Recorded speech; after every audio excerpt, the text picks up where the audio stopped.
Good evening friends, कैसे हैं आप लोग। आज हम लोग चर्चा करेंगे आधुनिक भारत पे। आधुनिक भारत के कुछ बिंदु हमने लिखे हैं जो 1 से 26 तक हैं। इन पर चर्चा करेंगे और इनको देखेंगे। उससे पहले मैं आपसे कुछ कहना चाहता हूँ। मैं आपसे ये चाहता हूँ, जो एसएससी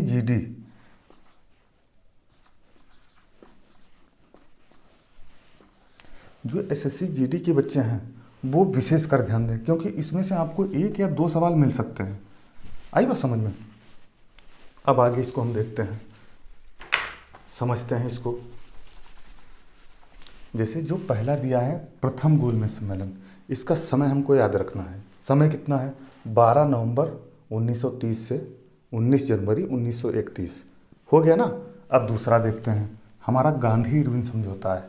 कब हुआ था गांधी इरविन समझौता? देखिए इधर, ये हुआ था 5 मार्च 1931 को। 5 मार्च 1931 को कौन सा? गांधी इरविन समझौता।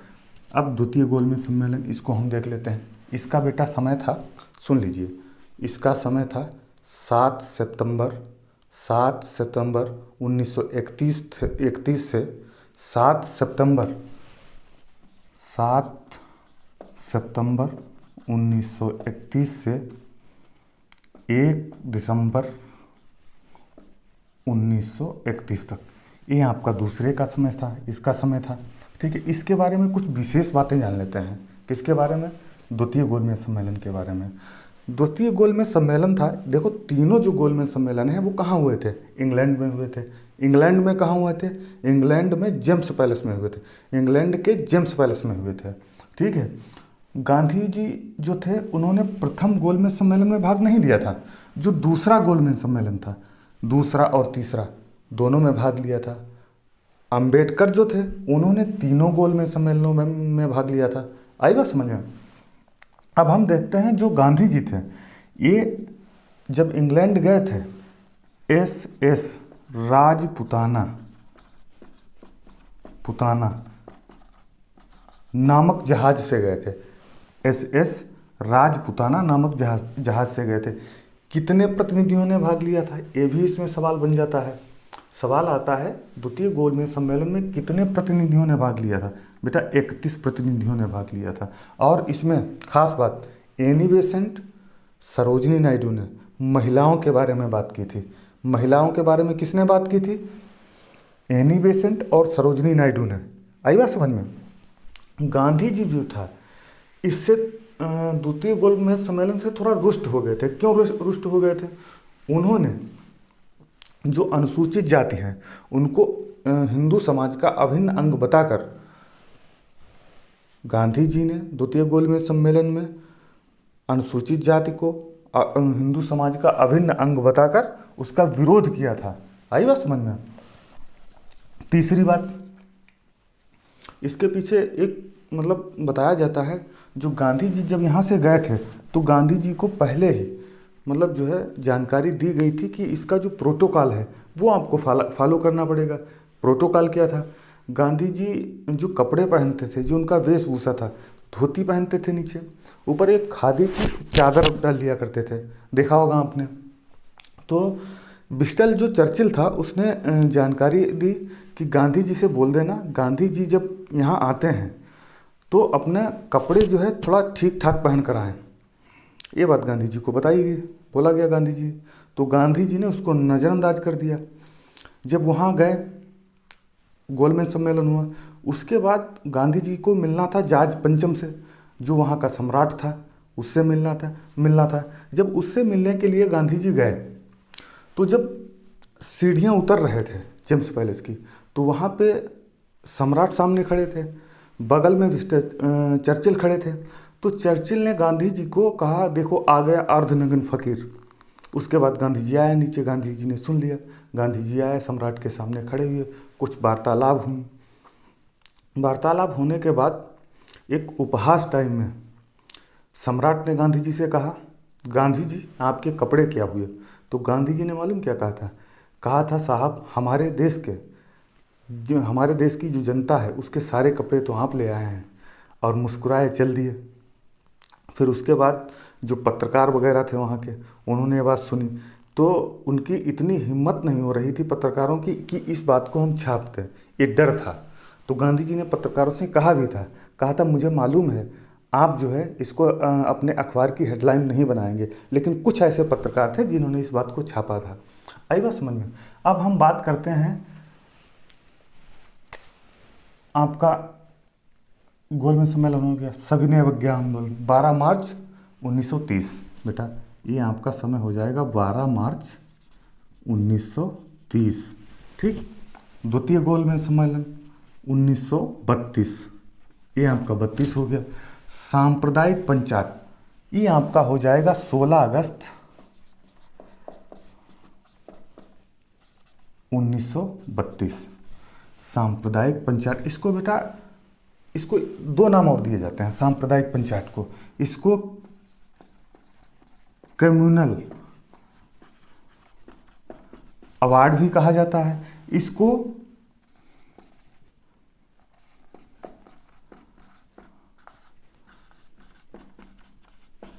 मैकडोनाल्ड अवार्ड भी कहा जाता है, ठीक है। ये उस समय ब्रिटेन के प्रधानमंत्री थे। आई बात समझ में।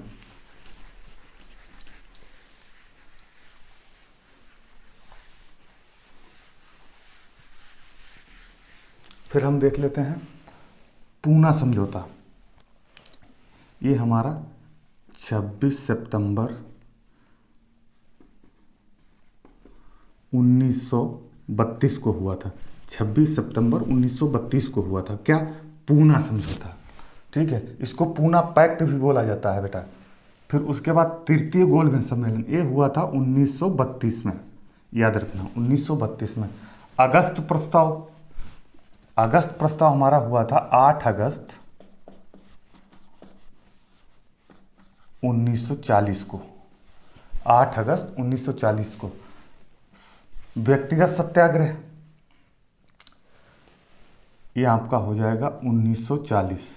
अगर डेट की बात करो तो 17 अक्टूबर हो जाएगा बेटा, 17 अक्टूबर 1940। पाकिस्तान की मांग ये भी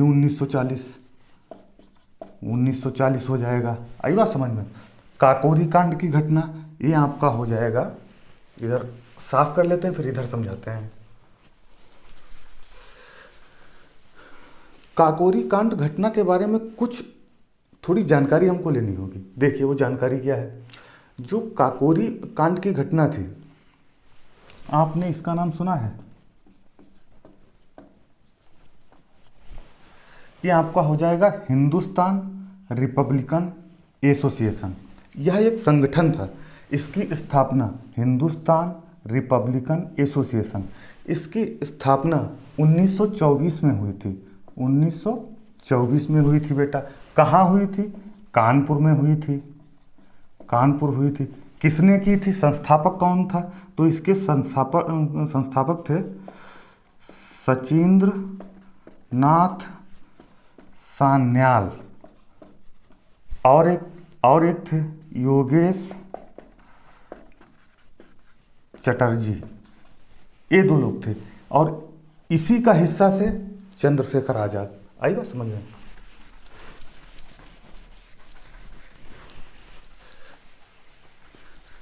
ये मैं आपको क्यों बता रहा हूं? क्योंकि आपको काकोरी कांड बताना है। जो काकोरी कांड के क्रांतिकारी थे, उन्होंने 9 फरवरी 1925 को सहारनपुर लखनऊ लाइन पर काकोरी जाने वाली 8 डाउन जो मालगाड़ी थी, इसको लूटा था, ठीक है। और इसे लूटने के बाद 29 लोगों पर मुकदमा चला। कितने? 29 लोगों पर मुकदमा चला, ठीक है।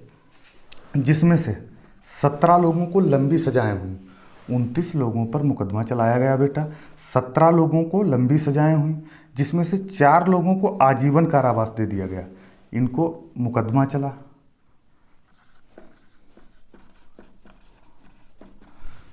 17 लंबी सजाएं, 4 लोगों फांसी दी गई। 4 लोगों को फांसी दे दी गई।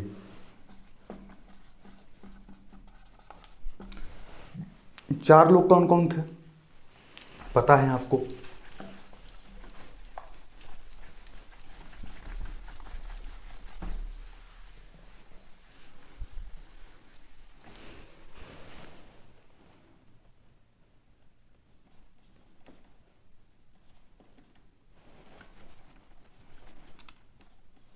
बिस्मिल थे बेटा,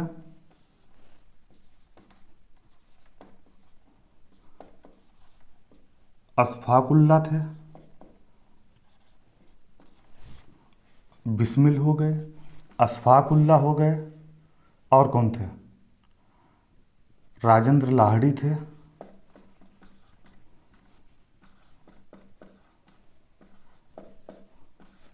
और एक थे इसमें, 4 लोग थे ना, चंद्रशेखर आजाद थे ना, कौन थे, बिस्मिल हो गए, अशफाकुल्ला हो गए, राजेंद्र लाहिड़ी हो गए, और एक थे इसमें,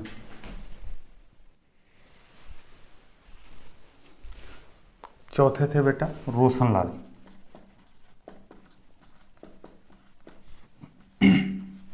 याद रखना, इनको फांसी कहाँ हुई थी, गोरखपुर,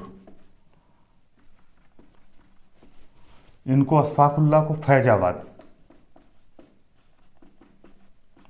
फिर आपके राजेंद्र लाहिड़ी गोंडा, फिर आपके रोशनलाल, इनको कहाँ हुई थी, इलाहाबाद, इलाहाबाद के नैनी में। आई बात समझ में। अब आगे देखते हैं।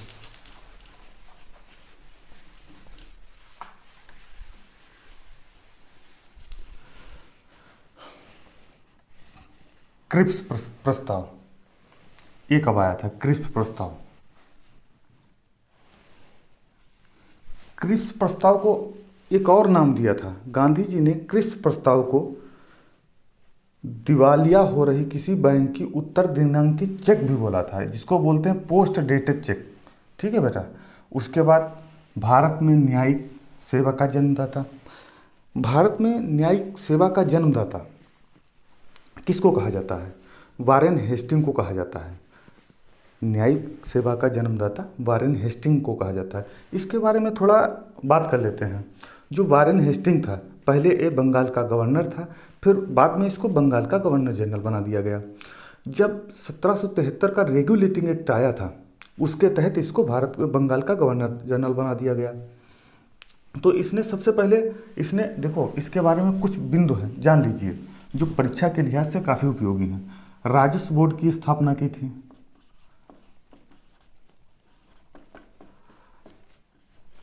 किसने, वारेन हेस्टिंग ने। न्यायिक सेवा का जन्मदाता कहा जाता है। जो न्यायिक सेवा है, न्यायिक, इसके बारे में जान लो क्यों कहा जाता है। 1773 के रेगुलेटिंग एक्ट के तहत कलकत्ता में एक सुप्रीम कोर्ट की स्थापना की गई, जिसका मुख्य न्यायाधीश इम्पे को बनाया गया। इम्पे को बनाया गया। उसके साथ 3 अन्य न्यायाधीश बनाए गए थे, चैम्बर, लिमिस्टर एवं हाइट। उसके बाद इसके समय में बनारस की संधि हुई बेटा, बनारस की संधि हुई। इसका समय क्या था, 1773। फिर उसके बाद फैजाबाद की संधि,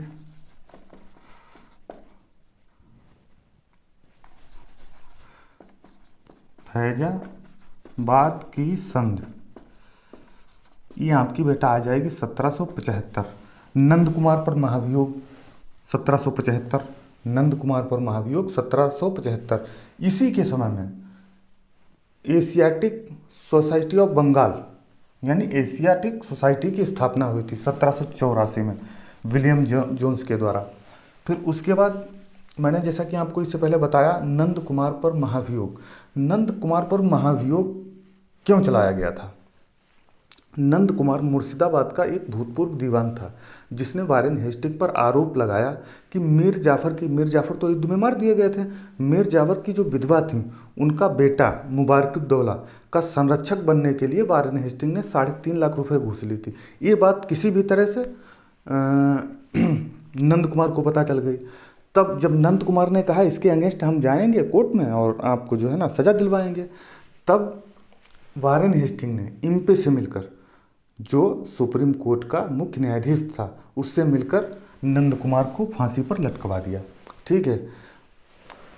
बाकी एक वर्ग थे जिन्होंने वारेन हेस्टिंग को चूहा और नेवला, एक झूठा बैलों का ठेकेदार, इन संज्ञाओं से नवाजा था।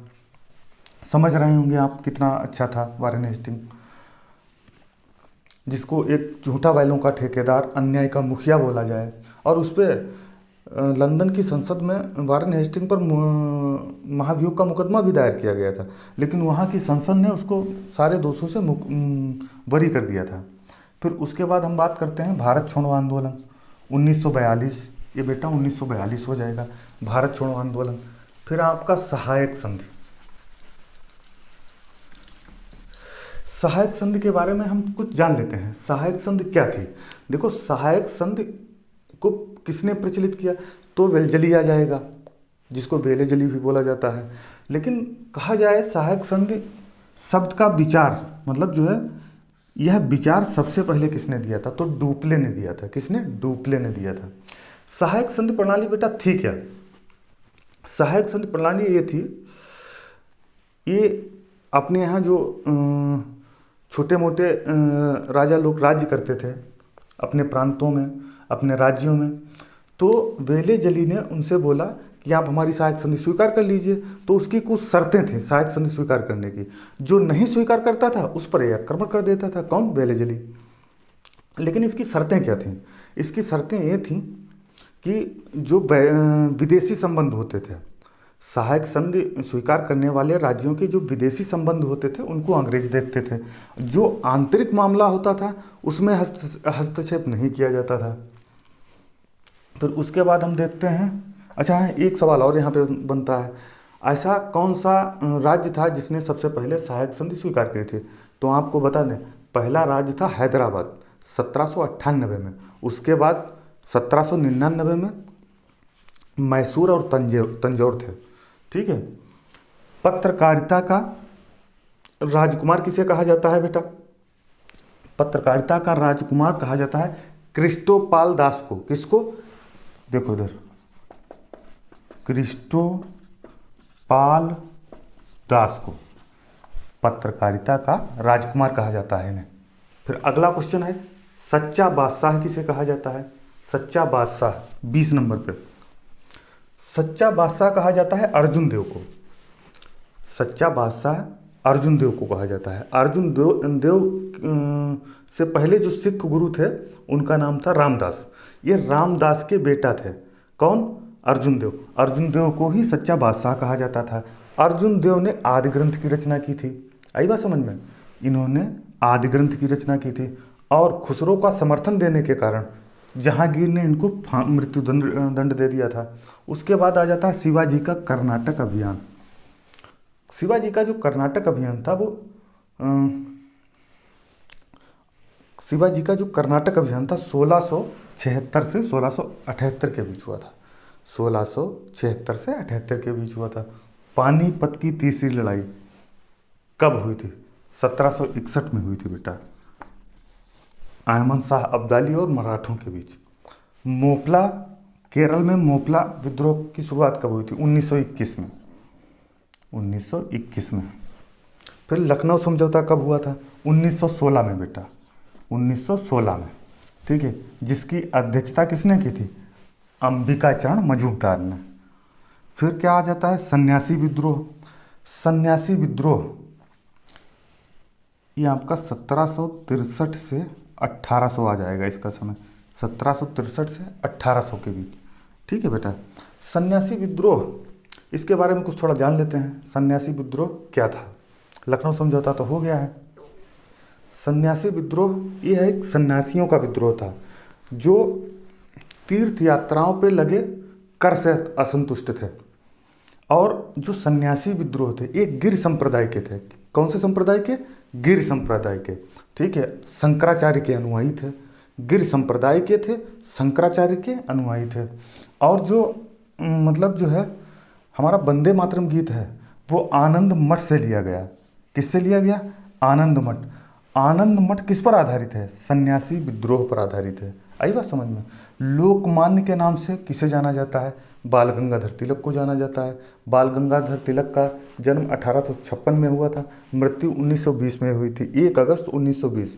इसी दिन असहयोग आंदोलन की शुरुआत हुई थी, उसी दिन इनकी मृत्यु हो गई थी, जिसकी वजह से असहयोग आंदोलन को स्थगित करना पड़ा था। आई बात समझ में? इनके बारे में कुछ चीज़ें हम जान लेते हैं। इनको पहली बार जो सजा हुई थी पत्रकारिता के कारण, कोल्हापुर के राजा के विरुद्ध इन्होंने लिखा था, जिसके कारण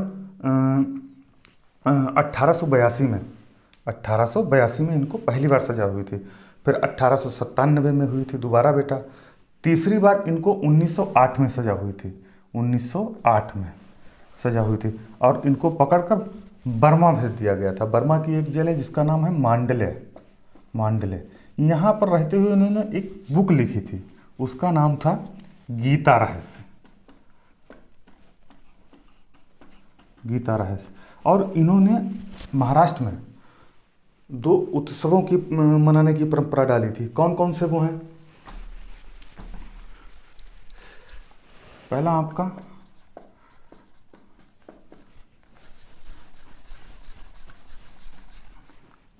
गणपति उत्सव, दूसरा आपका शिवाजी उत्सव। इसका समय क्या था? इसका 1893 था, इसका 1895 था। आई बात समझ में? मराठा इनका पत्र था। इनके पत्र का नाम क्या था? मराठा था, केसरी था।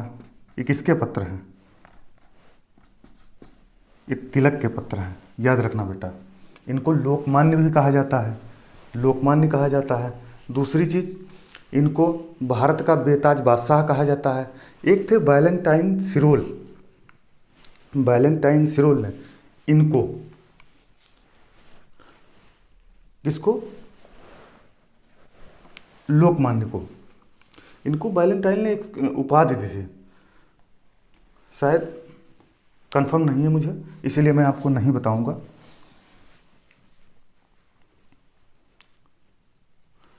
और ये बिंदु आपको जो मैंने बताए हैं इनको अच्छे से नोट कर लेना, तैयार कर लेना। भगवान ने चाहा तो इसमें से 1 या 2 क्वेश्चन आपको मिल जाएंगे। यदि इतना तैयार करने से 1 या 2 क्वेश्चन आपको मिलते हैं तो क्या दिक्कत है? बहुत अच्छी बात है। तो ठीक है, आगे जो है ना, आगे अगली क्लास अगले समय होगी। ठीक है, जब तक के लिए इजाज़त दीजिएगा।